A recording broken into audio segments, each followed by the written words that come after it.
अस्सलाम वालेकुम dear students. क्या हाल है आपके? ठीक हैं? खैरियत से हैं? तो बड़ी लंबी गैप आ चुका है आपकी स्टडीज़ में, लेकिन क्या करें, कोरोना के हालात हैं।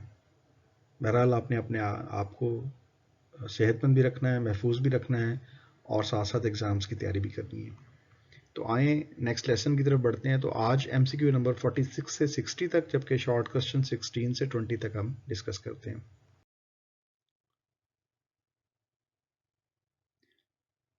तो फर्दर ये है कि अगर आपको किसी किस्म की क्यूरीज का कोई जवाब चाहिए तो उसके लिए आप मुझे मेरे नंबर पर टेक्स्ट कर दिया करें। जी बिस्मिल्लाह करते हैं। इसमें कहता है कि derivative of this and this is equal to, तो ये दो दफ़ा जनाब ऑलरेडी एग्जाम्स में ये क्वेश्चन आ चुका है। तो इससे पहले कि हम इसका डेरिवेटिव फाइंड करें, तो देखें हम इसको कैसे लेते हैं। तो ये डी बाई डी एक्स है। दरअसल इसमें टेंजेंट इनवर्स ऑफ एक्स का अलग डेरिवेटिव ले लेंगे और कोटेंजेंट इनवर्स का अलग डेरिवेटिव ले लेंगे। तो डियर स्टूडेंट्स, ये आ जाएगा आपके पास 1/1 प्लस एक्स स्क्वायर, जबकि ये आ जाएगा -1/1 प्लस एक्स स्क्वायर। दोनों टर्म्स कैंसिल हो जाएंगी, आंसर विल बी 0। तो जनाब यहाँ पे ऑप्शन बी ऐसी है। साइन एक्स अंडर रूट, तो डेरिवेटिव टेकअप करते हैं जी। साइन का डेरिवेटिव आपको पता है कॉज होता है, और आपको मैंने बताया हुआ है कि आप डेरिवेटिव एंगल का भी लेंगे। एंगल में थोड़ी सी अगर आप चाहें तो यहाँ वेरिएशन शुरू में भी कर सकते हैं कि डेरिवेटिव लेते हुए ना इसे आप पावर 1/2 लिख दें। तो cos of X under root है, यहाँ क्या होगा, पावर नीचे, पावर में एक की कमी, और derivative of the inner part यानी एक्स का डेरिवेटिव लेंगे तो 1 आ जाएगा। वो नहीं भी लिखेंगे तो फर्क नहीं पड़ता। तो फाइनली ये 1/2 शुरू में आ जाएगा, कॉज ऑफ एक्स है। चूंकि ये पावर -1/2 है, इसे ओवर में ले जाते हैं और अंडर रूट की शक्ल में लिख देते हैं। तो this should be your required answer. तो देखें कि ऐसा रिजल्ट कहाँ दिया हुआ है। It is on option number C. Next है जी कोटेंजेंट इनवर्स। ये तो बहुत ही सिंपल है। कोटेंजेंट इनवर्स का डेरिवेटिव क्या होता है, -1/1 प्लस एक्स स्क्वायर। ये सी ऑप्शन है, सिंपल। ये तो आपको डेरिवेटिव दिया, और ये इतना इंपॉर्टेंट क्वेश्चन है, ये पिछले 5 ईयर पेपर्स में 3 दफा आ चुका है जनाब। इसको जरा अच्छी तरह तैयार करें जी। नेक्स्ट आगे बढ़ते हैं। कहते हैं फंक्शन दिया हुआ है साइन एफ एक्स, कहता है फंक्शन का डेरिवेटिव फाइंड करें 0 पर। तो पहले तो फंक्शन का डेरिवेटिव लेना आप, तो यानी पहले आप डेरिवेटिव टेकअप करेंगे साइन एक्स का। तो आपको पता है साइन एक्स का डेरिवेटिव क्या होता है, कॉज एक्स होता है। तो this is your first step. अब आपने इसका डेरिवेटिव 0 पर भी लेना है, तो फर्स्ट डेरिवेटिव की वैल्यू 0 पर ले लें। तो यहाँ आप क्या करेंगे, cos 0 ले लें। जैसे ही आप cos 0 लेते हैं तो रिजल्ट क्या आता है जनाब, आपके पास cos 0 आपको पता है 1 होता है। So f dash of 0 is equal to 1। तो यहाँ पर देखें dear students, f dash of 0 is equal to 1 जो है वो ऑप्शन आप, तो f डैश ऑफ 0 जो है वो आपके पास 1 आ गया। तो ये ऐसी सूरत में ए ऑप्शन कंसीडर होगी। क्वेश्चन नंबर 50 है cot ऑफ ax। तो cot का अगर आप डेरिवेटिव लें तो ये होता है माइनस कोसिकेंट स्क्वायर ax। वैसे तो यहाँ डेरिवेटिव आप फिर एंगल का भी ले लेंगे, तो minus cosecant square ax। a constant है, बाहर निकालें, x का डेरिवेटिव 1, तो दरअसल ये लिखा जाएगा -a कोसिकेंट स्क्वायर ax। तो ये देखिए -a cosecant square ax, C option answer आ जाएगा। Derivative of sine inverse of x, तो ये आपने याद रखना है कि इसका जब डेरिवेटिव लें तो क्या होता है 1/1 माइनस एक्स स्क्वायर। तो सिंपली डी ऑप्शन आपका रिजल्ट होगा।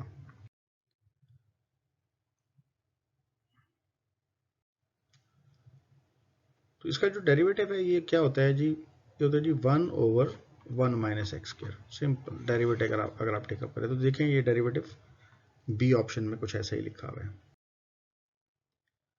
ट्रिपल है जी, इसमें कहता है डेरिवेटिव ऑफ सीकेंट। तो दरअसल इसे आप पहले स्टेप में लिख रहे हैं कि ये डेरिवेटिव जब ये सीकेंट ऊपर जाएगा तो it will become cause of x. अब अगर आप देखें तो ये दरअसल कॉज एक्स का डेरिवेटिव है। तो देखें सी ऑप्शन में कुछ ऐसा दिया हुआ है कि D by D x of cos x. तो ये रिजल्ट होगा इसका।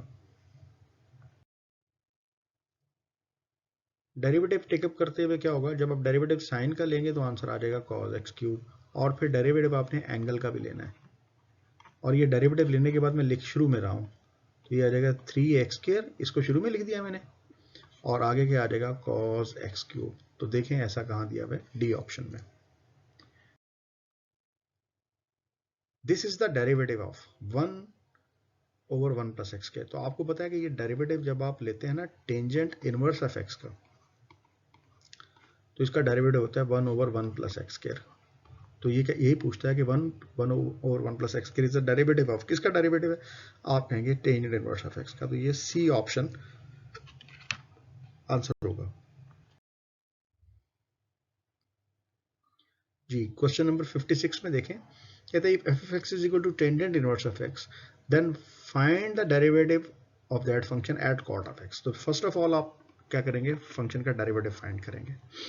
तो डेरिवेटिव तो बड़ा सिंपल है जनाब, अभी थोड़ी देर पहले हमने निकाला था लास्ट क्वेश्चन के अंदर ही। तो ये था 1/1 + x²। तो 1/, अब आपने फंक्शन के डेरिवेटिव की वैल्यू किस पर लेनी है, cot x पर। तो जहां जहां आपको x नजर आता है वहां आप cot x डाल दें। तो 1 + cot² x बराबर किसके होता है जी, कोसिकेंट² x के। तो आप देखें कुछ इस शक्ल में है, नहीं है, तो इसका मतलब इसे फर्दर सिंप्लीफाई करेंगे, अगर इस टर्म को मैं ऊपर ले जाऊं तो ये ऊपर जाके हो जाएगा sin² x। तो this should be your required answer, sin² x। तो बी ऑप्शन आंसर हो जाएगा। आ गया जी sin हाइपरबोलिक 3x, इसका अगर हम डेरिवेटिव लें तो sin हाइपरबोलिक 3x, तो इसका डेरिवेटिव लेते हैं। तो जब आप डेरिवेटिव लेंगे sin हाइपरबोलिक 3x का, तो sin का डेरिवेटिव होता है जी cos हाइपरबोलिक, फिर हमने डेरिवेटिव ले लेना है एंगल का भी। तो एंगल का जो डेरिवेटिव आएगा वो 3 आएगा, जिसे मैं शुरू में लिख लेता हूँ, बाकी आ जाएगा cos हाइपरबोलिक 3x। तो 3 cos हाइपरबोलिक 3x, ये आंसर होगा बी। कोई भी नहीं दिया हुआ, तो ये थोड़ी सी करेक्शन कर लेंगे, यहाँ 3 होना चाहिए। This should be your required answer. Function दिया हुआ है, फंक्शन का डेरिवेटिव पाई पर फाइंड करना है। तो सबसे पहले हम फंक्शन का डेरिवेटिव फाइंड कर लेते हैं। तो d/dx ऑफ sin x ले लेते हैं। साइन का डेरिवेटिव आपको पता है क्या होता है, cos x। तो फंक्शन का डेरिवेटिव हो गया। अब आप फंक्शन का डेरिवेटिव पाई पर लेंगे, तो cos पाई ले लें। cos पाई क्या होता है जी, -1 होता है जी। तो this should be required answer. अब डेरिवेटिव लेना है -cot x का, तो माइनस बाहर ले लें। अब आप डेरिवेटिव ले लें cot x का। cot का डेरिवेटिव क्या होता है, ये होता है जी -cosecant² x। Cosecant minus minus से मिलेगा तो प्लस कोसिकेंट² x होगा। तो ये बी ऑप्शन आंसर हो जाएगा।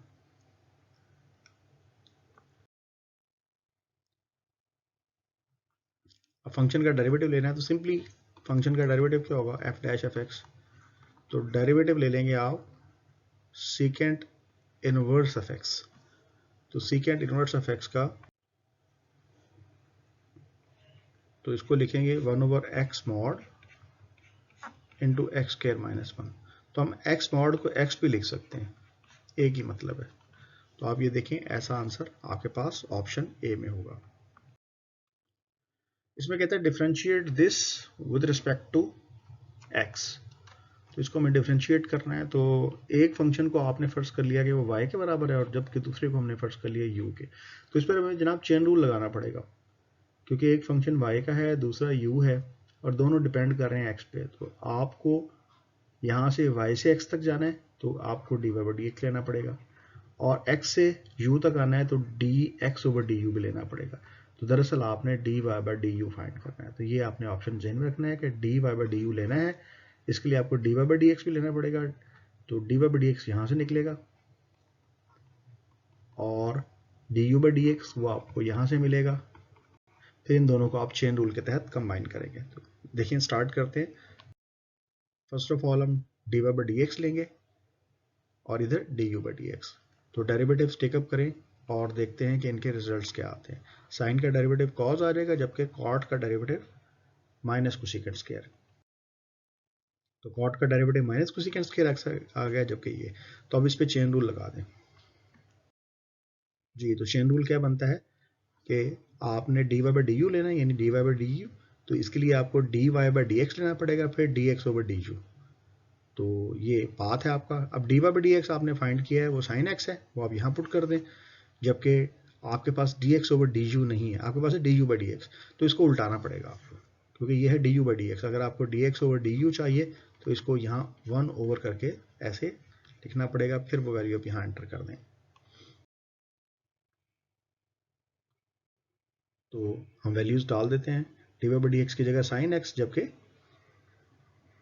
D U by D X की जगह पे उसकी वैल्यू पुट कर दी। माइनस जरा बाहर लिख दें, माइनस ये बाहर आ गया, ये साइन एज इट इज आ गया। कोसिकेंट स्केयर को अगर ऊपर लेके जाएंगे तो साइन स्केयर बन जाएगा, साइन स्केयर और साइन एक्स दोनों को कंबाइन करेंगे तो साइन क्यूब एक्स। तो ये आपका फाइनल आंसर होगा चेन रूल के तहत।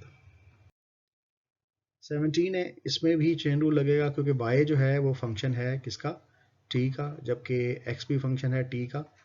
तो आपको dy बाई dx लेना पड़ेगा, लेकिन आपको ट्रेवल कैसे करना होगा कि आप पहले dy से dt पर जाएंगे, फिर dt से dx पर। तो dy बाई dt आप यहाँ से निकालेंगे, जबकि dx ओवर dt यहाँ से निकालेंगे, फिर दोनों को कंबाइन कर देंगे। ठीक है जी, तो आगे चलते हैं, क्योंकि आपने dy बाई dx फाइंड करना है। ये फाइंड करना है, इसके लिए चेन रूल लगा के इन दो चीज़ों को आपने पहले इवेल्युएट कर लेना है। तो पहले डी बाई डी टी लेते हैं, तो ये क्या होगा, 3 वैसे, इसकी पावर नीचे, पावर में की कमी, यानी 2t, 2 वैसे, इसका डेरिवेटिव लेंगे 3t स्केयर, फिर 3 टू 6t, और ये भी 6t स्केयर हो गया। नेक्स्ट स्टेप में dx ओवर dt लिया आपने, तो ये आ जाएगा -2t। चेन रूल अप्लाई किया, चेन रूल में D Y by D T आपके पास मौजूद है, ये सारा D Y by D T है, जबकि D X over D T over D X नहीं है, आपके पास है D T over D X. तो अगर आपने D T over D X find करना है, तो इसे रेसिप्रोकल लेके आप यहाँ पुट कर देंगे। तो जैसे ही इसमें पुट करते हैं तो रिजल्ट्स क्या आते हैं, देखें, यहाँ से आया 60, और 60 स्क्वायर यहाँ से आया -1/2t। तो इसको आप बारी बारी अंदर मल्टीप्लाई करें, फर्स्ट टर्म से मल्टीप्लाई करेंगे, क्या हो जाएगा, 3 टू 6 यानी -3, और ये माइनस माइनस प्लस, तो ये 3। तो इस तरह फाइनल रिजल्ट आपके पास क्या आ जाएगा। अगर आप सिंप्लीफाई करना चाहते हैं तो ऐसे बारी बारी तकसीम कर लें, ये आ जाएगा 60 स्क्वायर ओवर 2t। तो 2 1 2, 2 3 t से t कैंसिल, तो यू विल गेट ओनली -3, और ये 3, जबकि एक t से एक t कैंसिल, तो जस्ट t रह गया। तो -3 t स्क्वायर, ये आपका dy बाई dx का रिजल्ट हो जाएगा।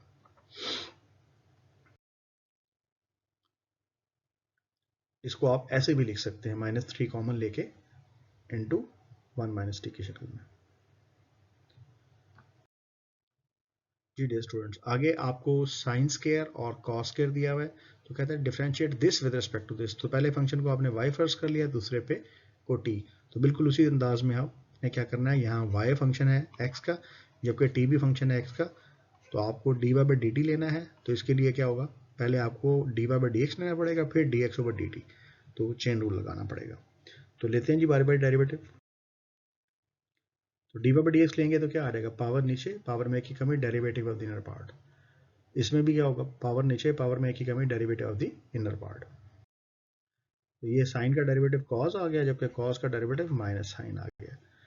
तो दोनों डेरिवेटिव आ गए। अब इस पे चेन रूल लगा देते हैं। तो चेन रूल क्या कहता है, D Y by D T, ये D Y by D X होता है into D X over D T.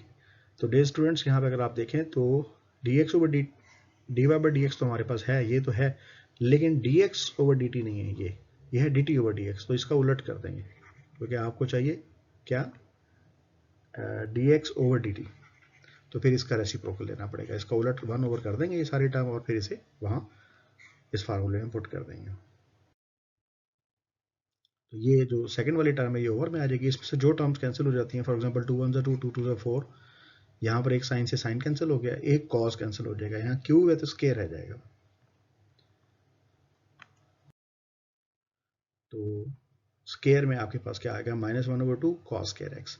तो ये जो कॉस स्केयर है, अगर इसे ऊपर ले जाए तो सीकेंड स्केयर। तो फाइनल आंसर क्या आ जाएगा, D Y by D T का रिजल्ट क्या आ गया, ये आ गया -1/2 सेकेंड स्केयर एक्स।